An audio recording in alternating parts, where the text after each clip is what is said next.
Shema Yisrael, Adonai Eloheinu, Adonai Echad.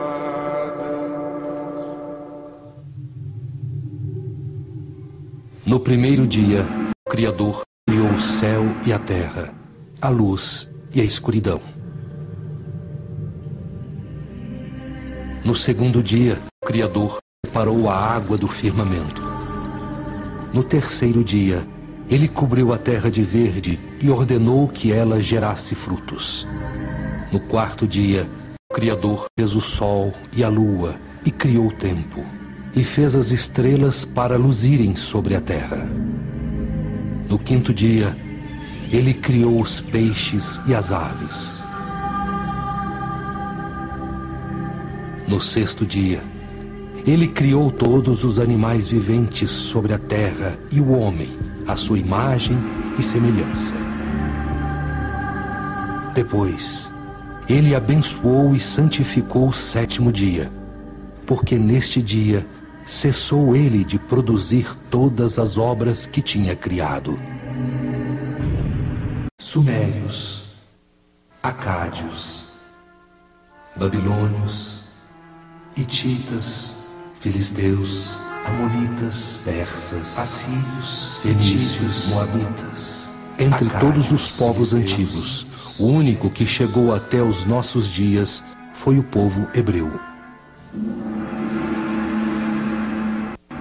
Fato e lenda se misturam para descrever o nascimento do povo judeu, numa Oriente Médio dominada pelos ricos impérios fluviais do Nilo e do Eufrates, e pelas religiões politeístas. Em uma época em que os deuses caminhavam ao lado dos homens, compartilhando seus sentimentos mais mundanos, a história do povo de Israel surge como uma atitude, não de continuidade dos hábitos de seu tempo, mas de ruptura. O panteão dos deuses pluralistas e guerreiros é derrubado, e em seu lugar surgem a religião e os costumes israelitas, onde um único Criador age com um propósito moral e cujo atributo fundamental é a bondade. Esta revolução aconteceu há milhares de anos, na cidade de Ur, na terra dos caldeus, quando um homem obedeceu ao chamado divino.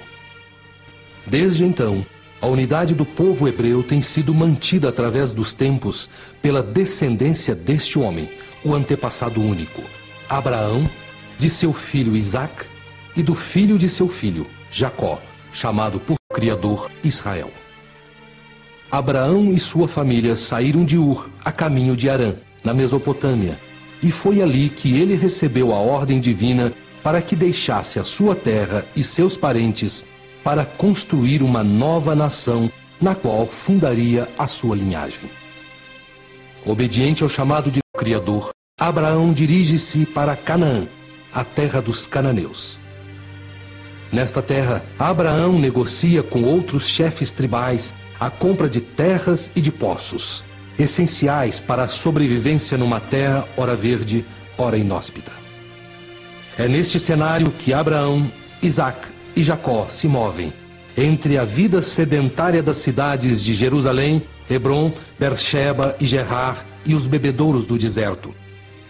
Quando a estação da seca chega, Abraão e sua tribo partem para o sul, para o delta do Nilo, fugindo da fome que persiste.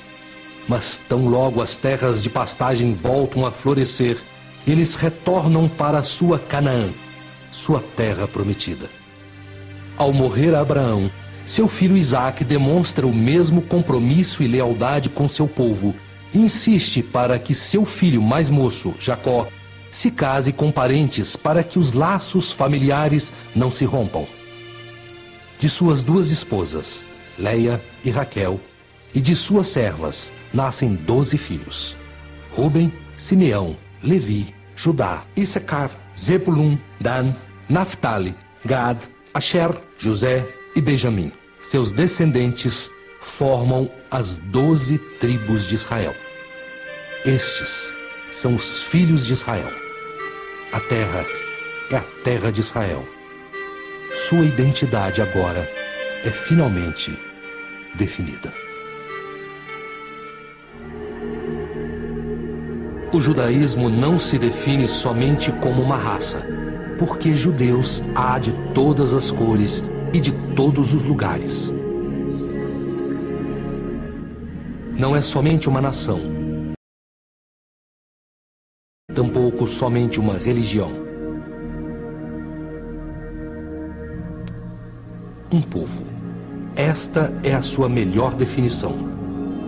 Um povo que vive de acordo com uma legislação milenar e própria. Um povo que segue um livro, escrito pelo Deus que é único e criador de todo o universo. Um livro que pela sua autoria é sagrado e se chama Torá.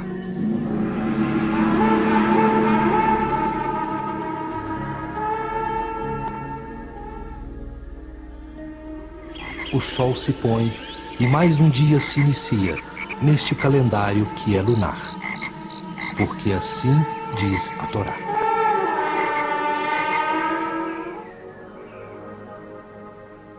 E os meses se sucedem nesta história que começa há muitos anos e ainda está sendo escrita.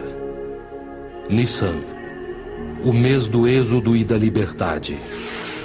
Iyar, Sivan, quando o Criador revelou o seu livro. Tammuz, Av, o mês em que um dia os judeus não cumpriram os mandamentos e por isso foram castigados. Um dia de tristeza. Elul, o mês da preparação para os dias de temor. Tishrei, o mês que não é o primeiro, mas que comemora o dia da criação do homem e quando se julga e se pede o perdão. Eshvan, Kislev, Tevet, Shevat e Adar, quando os judeus foram salvos por Ester e por isso comemoram. O shofar é um antigo instrumento de sopro. O seu toque assinalou vários momentos importantes para o povo judeu, desde a entrega dos 10 mandamentos para Moisés no Monte Sinai. Ele é feito do chifre do carneiro para recordar o episódio de Akedah, quando o Criador determinou que este animal fosse sacrificado no lugar de Isaac. O shofar simboliza a misericórdia divina para com o seu povo. É um apelo ao perdão do Criador. Por esta razão, ele é tocado nas grandes festas, Rosh Hashanah e Yom Kippur. De acordo com a judaica, durante o primeiro dia do mês de Tishrei, quando a lua ainda é nova, todas as criaturas do mundo devem prestar contas de seus atos cometidos durante o ano que passou. Elas comparecerão perante o Tribunal Celestial, que determinará se os seus nomes serão, mais uma vez, inscritos no livro da vida. Este dia é chamado de Rosh Hashanah. Rosh Hashanah é o dia do julgamento e o aniversário da criação do homem.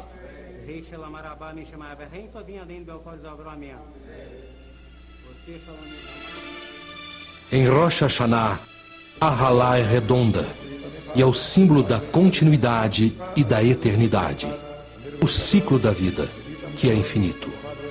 Neste dia, a Halá e um pedaço de maçã são embebidos em mel, para que o ano que se inicia possa ser tão bom e tão doce quanto Divash. A palavra mel, por sua vez, tem o mesmo valor numérico que as palavras Pai misericordioso.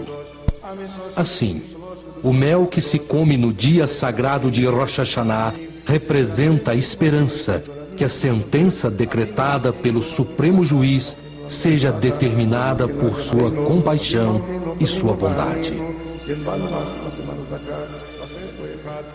Se no dia de Rosh Hashanah acontece o julgamento divino, somente no 10º dia após, a sentença final será promulgada, no dia que é o mais sagrado do calendário judaico, Yom Kippur.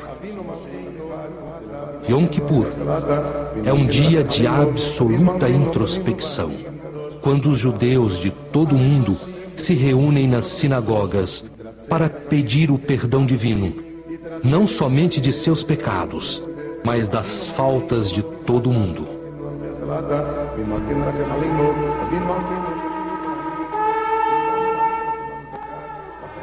O tema central de Yom Kippur é a Teshuvah. Neste dia, durante 25 horas, os judeus guardam o jejum absoluto, pois o espírito não precisa do alimento físico. Se vestem de branco, que é a cor da pureza.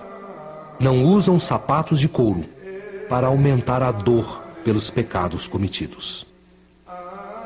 Batem a mão no peito, para expressarem a responsabilidade de seus atos.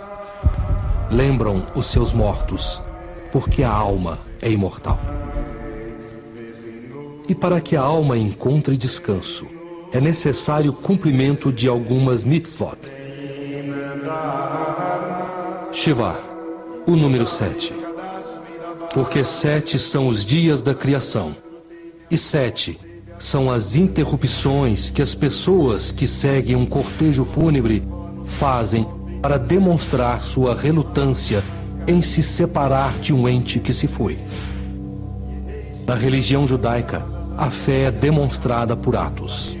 É expressa por ações concretas, cristalizando o que de outra forma seria somente abstrato.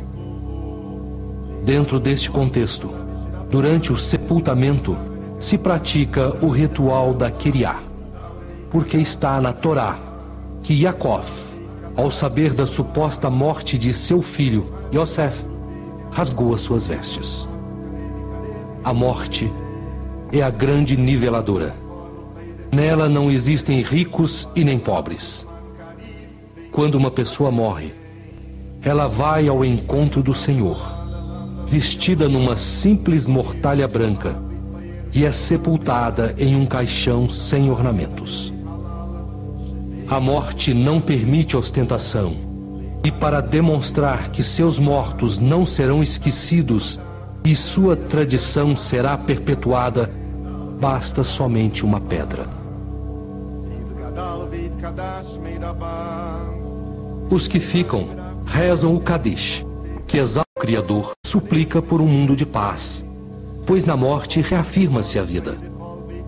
Cada vez que o Kadish é recitado, a alma do falecido sobe para um nível espiritual mais elevado, e aqui na terra, conforta os vivos e os vínculos de um povo se fortalecem.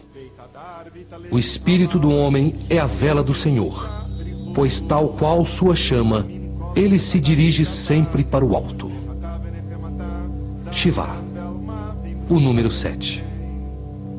Durante o período de 7 dias após a morte, os espelhos da casa dos enlutados são cobertos, pois ele é o símbolo da vaidade e não se reza diante de imagens.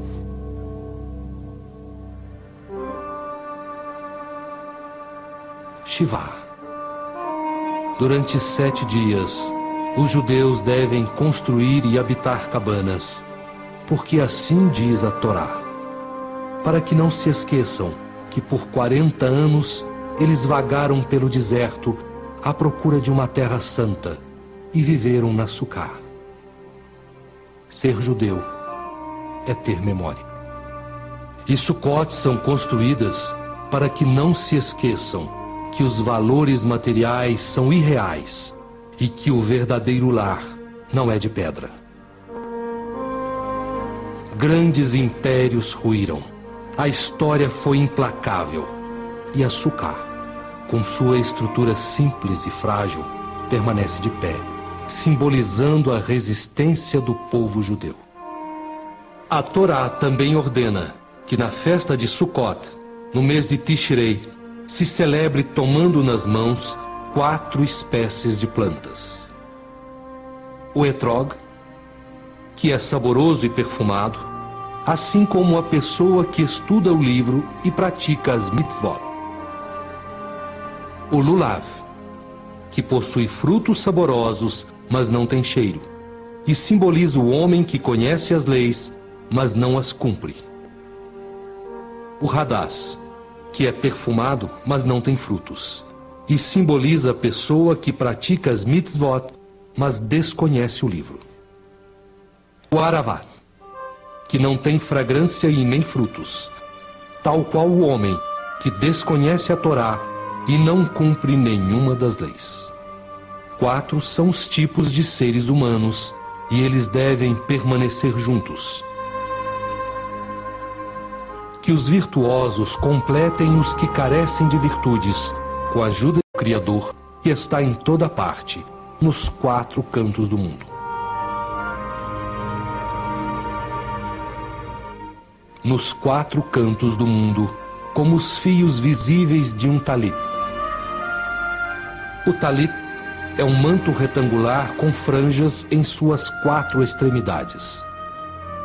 Estar envolto em um talit é se sujeitar aos desígnios celestes e aos sagrados mandamentos, porque assim ordena a Torá.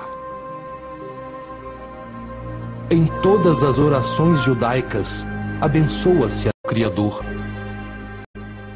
Abençoar o Criador é abençoar a vida. E por o Criador fez o homem à sua imagem e semelhança, deve-se, diante dele, portar-se com dignidade. A cabeça, como fonte de toda moral, deve estar coberta, em sinal de humildade, na presença de um Criador que está em toda parte.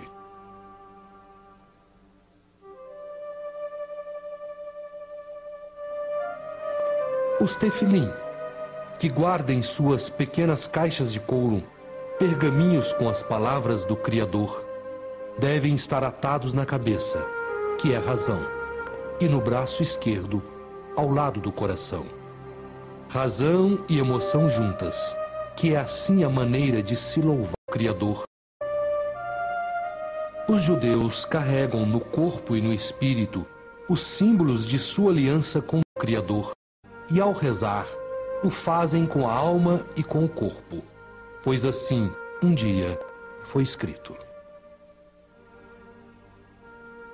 No ano de 165 da Era Comum, o rei Antíoco da Síria, seguidor dos deuses helênicos, tentou impor aos judeus os ritos e os costumes da cultura grega, além de proibir todas as práticas do judaísmo.